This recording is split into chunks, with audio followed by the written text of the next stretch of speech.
The fashion world is in mourning after news broke that iconic designer Dame Vivienne Westwood had died aged 81 at her Clapham home on Thursday, December 29. Tributes have poured in from across the globe, including from the former co-leader of the Green Party, Caroline Lucas, who said, "Such a legend, a huge inspiration, brilliantly creative and always a committed activist for people and planet. My thoughts are with her family and friends, RIP." While so much is known about one of Britain's most influential, and often controversial, fashion designers, the home in which she spent her later years, and her final breaths, is not. Here, Express.co.uk explores the house, which was home to more than one iconic former resident. Westwood and her husband, Andreas Kronthiller, the creative director and design partner she wedded in 1992, both lived in the leafy area of the historic Old Town area of South London's Clapham. Among those who have previously lived in the home include legendary explorer Captain Cook's mother Grace Cook, helping boost the property's value to an estimated £1 million. Grace, who was born in 1702, wedded Cook's father James in 1725, with the couple going on to have 8 children together, with which the explorer was their second in 1728. Sadly, 4 of those children died in their younger years. Originally hailing from Scotland, Grace and James moved to England following the Jacobite Rebellion of 1715, and after she passed away in 1771, she was buried alongside 5 of her children in Great Ayton. The house she occupied centuries before Westwood became the centre of controversy at the turn of the millennium, when, in 1999 she was accused of taking advantage of lottery money to renovate the 300-year-old home.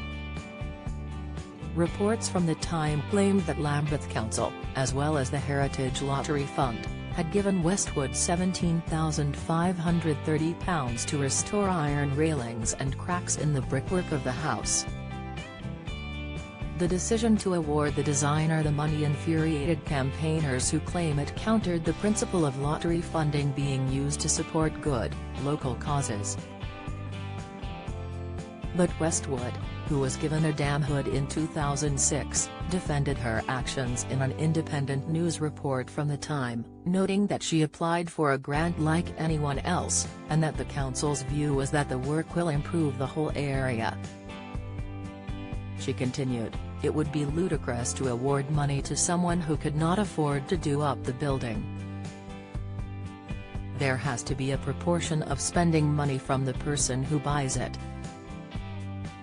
It's unworkable if you have someone who cannot afford the repairs. Cultural things are very important to me and I hate the way property companies can pull down buildings. I don't think the British have had any culture since the 17th century. The whole world is being Americanized. God knows how this country will deteriorate, but this house will be standing into the next century." As well as the Clapham property, Westwood and Kronthiller also used to live in a flat in Balham, South London, which compared to her fashion persona, was anything but chaotic. She claimed that inside the flat were 2 second-hand armchairs, a trestle table, a fridge and a cooker, adding, "I'm the most unacquisitive person you could meet. It's outrageous that I've been painted as this property speculator. I don't own some string of mansions. This is the first time I've been able to afford a house and I intend to stay in it, not sell it for profit. What I earn is nothing compared with other designers. People are just trying to provoke envy." Despite being worth an estimated £40 million, images from inside Westwood's home were published on Instagram, showing it off to be anything but the lavish style you'd ordinarily expect from a fashion icon. The property's garden appears overgrown with lush plants and trees, while inside rooms appear cluttered and well-used. The images were posted by Kronthaler in 2020, and offer an insight into how the activist and designer lives her life. Among the images show off the designer's hallway, as well as the steep stairs up to her kitchen. Elsewhere she is seen perched on a chair beneath the coat rack in the hallway, or climbing down the steep flight of stairs to the kitchen.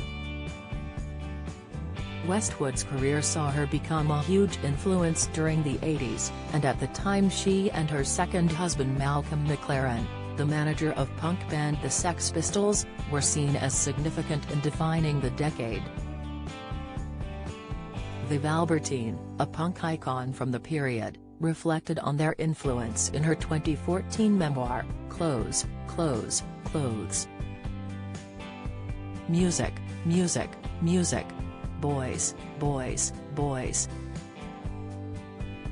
She said, Vivienne and Malcolm use clothes to shock, irritate and provoke a reaction, but also to inspire change.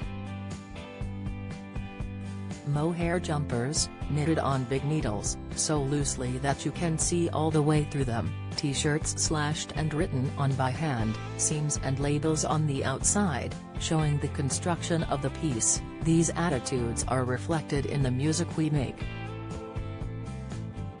It's okay to not be perfect, to show the workings of your life and your mind in your songs and your clothes.